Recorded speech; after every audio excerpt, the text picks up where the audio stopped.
सच बोलने वाली बहू। देखो ममता, मैं आज ऑफिस जाने के मूड में नहीं हूँ। किसी का फोन आया ऑफिस से तो बोल देना कि मैं घर पर नहीं हूँ, किसी जरूरी काम से गांव गया हूँ। ठीक है, मैं चला सुने, बाकी मैं संभाल लूंगा। ममता बेचारी, जैसा नाम वैसा ही नेचर।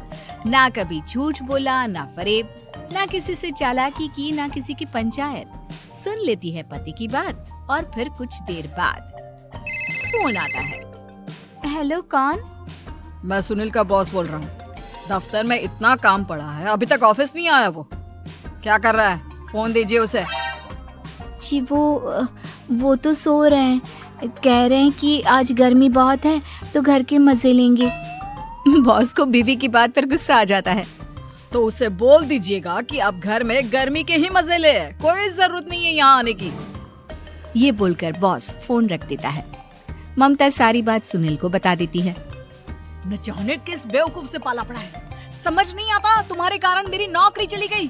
अरे झूठ बोलने में क्या जा रहा था तुम्हारा?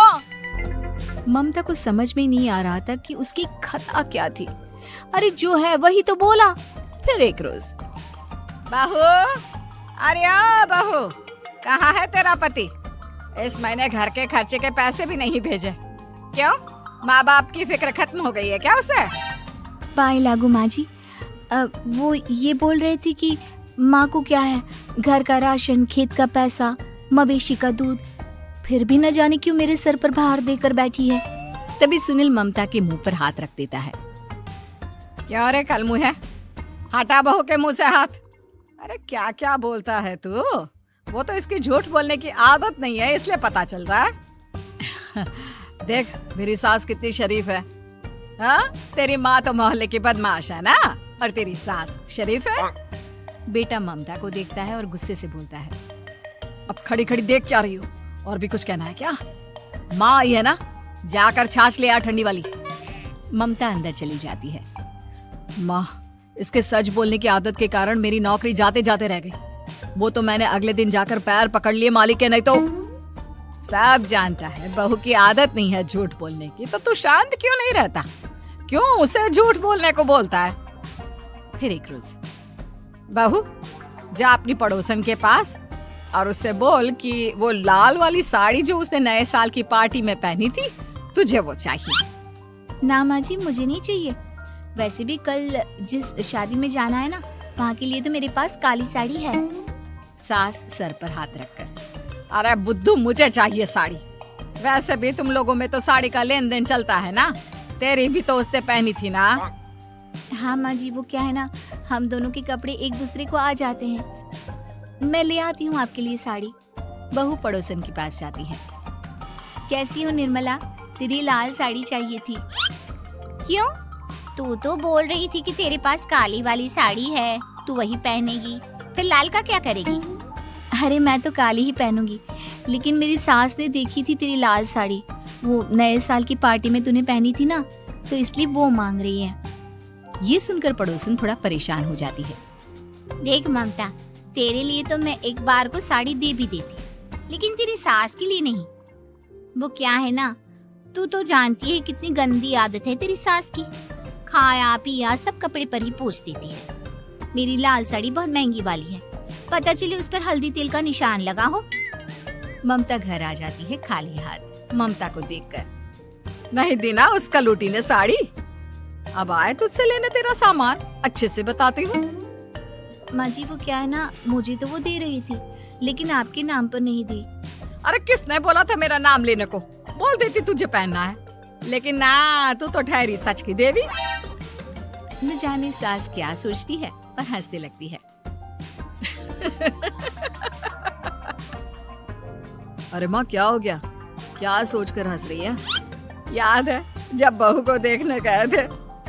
हाँ बस सही बात है। याद आ गया कैसे मेरी सास बाजार के खाने को बोल रही थी कि ममता ने बनाया है। और बहू ने आकर सब बता दिया कि ये सारा खाना तो बाजार से आया है, वो भी कल्लू हलवाई की दुकान से। ममता दोनों की बात सुन रही थी। हाँ माँ जी, वो कल्लू हलवाई का ही था। मुझे तो आज तक पता नहीं चला कि माँ ने क्यों कहा कि मैंने बनाया है। खैर, मैं तैयार होती हूँ, शादी में जाना है ना। पूरा परिवार शादी में जाता है, जहाँ खाना वाना खाकर सभी बैठे होते हैं कि एक औरत ममता की सास से कहती है, क्या बात है बहन जी, मेरी आपकी बात हुई थी तो आप तो बोल रही थी कि लाल साड़ी पहनने वाली हैं, तो मैंने ये काली पहन ली। पता होता कि आप लाल नहीं पहन रही हैं तो मैं ही अपनी लाल पहनाती। अच्छा जी, तो इसलिए पूछा जा रहा था। अरे इतनी साड़ियाँ हैं कि क्या बताऊं। मैंने सोचा तो था, पर ये सामने दिख गई तो यही पहन लिया। अच्छा, मेरी तो तैयारी काफी दिन से चल रही थी, फिर भी आज ऐसा लग रहा है कि ठीक से तैयार नहीं हुई मैं। तभी आ जाती है हमारी सच्ची बहू, ममता बहू। आंटी जी, वो क्या है ना, पड़ोसन की लाल साड़ी माँ जी को पहननी थी, लेकिन आप तो जानती है माँ जी की आदत, सारा खाया पिया कपड़ों पर ही पोंछ देती है, तो उसने साड़ी देने से ना ऐन वक्त पर मना कर दिया, तो अब इन्होंने ना मेरी साड़ी पहनी है। औरत ममता की सास को घूरती है। अरे मांग कर ही साड़ी पहननी थी क्या? हम जैसे तो खुद की ही साड़ी पहनते हैं, चलो चलते हैं। सास का गुस्सा अब ममता पर फूट पड़ता है। अरे क्या जरूरत थी ये बात सबसे कहने की? अरे घर की इज्जत का कोई ख्याल है कि नहीं तुझे? मैंने क्या बोल दिया माँ जी? मुझे क्यों डांट रही है? मेरी गलती क्या है? ममता को रोता देख सुनील आ जाता है। अरे माँ, क्या हो गया? पता है ना शादी का माहौल है। सास सारी बात बेटे को बता देती है। देख रहा है तेरी बहू का हाल। अरे इस लड़की को तो ये भी नहीं पता कि कब कहाँ क्या कैसे बोलना है। अरे लेकर जा इसे यहाँ से। सभी घर आ जाते हैं। सास का मुंह तो फूला ही रहता है कि एक दिन। चलो बेटा, बहुत दिन तुम लोगों के साथ रह ली, अब चलो। वैसे भी ऐसी बहू के साथ समय कैसे कटे, जो ना झूठ बोलती है ना लोगों की चुगली करती है। अरे गाँव में ही ठीक हूँ मैं, कम से कम 4 घर की खबर तो मिलती रहती है, वो भी मसाला डालकर। कैसी बात कर रही है माँ? अभी तो आई है, रह जाना, कितना अच्छा लगता है तेरे रहने से घर। तभी ममता आ जाती है। अच्छा लगता है, लेकिन आप तो बोल रहे थे कि न जाने कब तक रुकेगी, जाने का नाम ही नहीं ले रही। जाए तो कम से कम घर में थोड़ा सा फ्री सा तो फील करूं, यही बोल रहे थे कल माँ जी आपके लिए। सास बेटे को देखती है, लेकिन क्या कहती बेचारी, जब अपना ही सिक्का खोटा हो। चली जाती है चुपचाप गांव। फिर एक रोज घर की घंटी बजती है। सामने खड़ा होता है सुनील का बॉस। सुनील है क्या घर में? वो क्या ना, मैं यहाँ से गुजर रहा था तो सोचा थोड़ा ऑफिस का काम डिस्कस कर लूं। ममता कुछ कहती कि तभी वहाँ सुनील आ जाता है। अरे बॉस, आप आइए आइए। क्या बात है, घर तो बहुत सुंदर है। वैसे भाभी जी, आपकी खूब बातें सुनी है कि आप कभी झूठ नहीं बोलती। ये तो पता नहीं, लेकिन हमेशा सिर्फ कुछ न कुछ ऐसा बोल देती हूँ जिससे परेशानी हो जाती है। मैं ऐसा नहीं चाहती, लेकिन क्या करूँ। खैर, बॉस कुछ देर रुकता है, काम की बात होती है। ममता के साथ सब चाय पीते हैं और जैसे ही बॉस जाने को मुड़ता है कि क्या जी, कितने नेक इंसान है, फालतू ही आप खड़ूस और निकम्मा बोलते हैं इन बॉस को।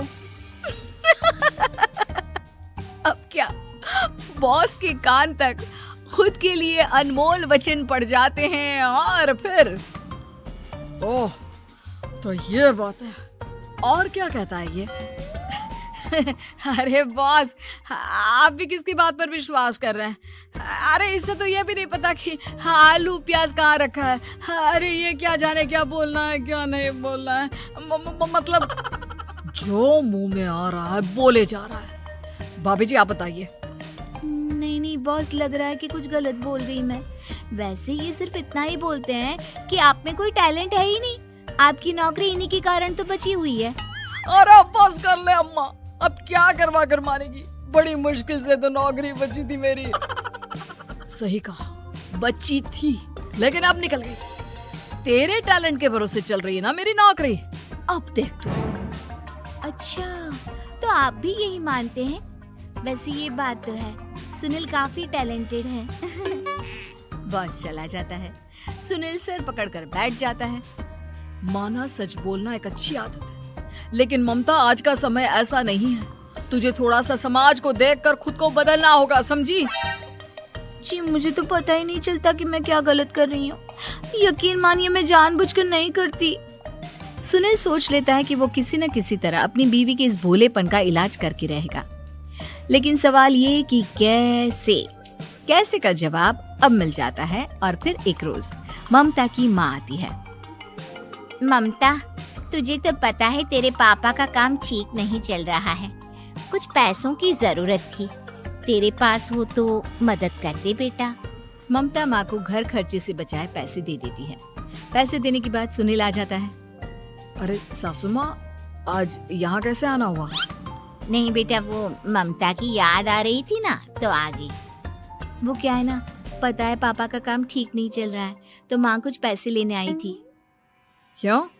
यहाँ क्या पैसे का पेड़ उगा है? अरे कौन सी माँ अपनी बेटी के ससुराल का खाती है? कोई जरूरत नहीं है पैसे देने की। वापस कर दो माँ जी पैसे और निकलो यहाँ से। आगे से यहाँ पैसे लेने नहीं आना। सुनील ये बोलकर निकल जाता है। उसके जाने के बाद, बेटा ममता, तूने मेरी बेइज्जती कराने के लिए यहाँ बुलाया था क्या? अरे छोटा सा झूठ बोल देती तो तेरी माँ की इज्जत बच जाती, लेकिन चलती हूँ मैं। सास बाहर जाकर बाहर खड़े सुनील से कहती है, तेरे कहने पर बेटा हमने ये नाटक तो खेल लिया, लेकिन उसका क्या असर होता है ये नहीं पता। थोड़ी देर बाद सुनील घर आता है। देखिए मुझे मेरी गलती का एहसास हो गया है। मैं समझ गई हूँ कि सच कितना सच होता है और उसकी कीमत आज के समय में बहुत बड़ी है। माफ करना, मैं आज से सच कभी नहीं बोलूंगी। क्या? कभी नहीं?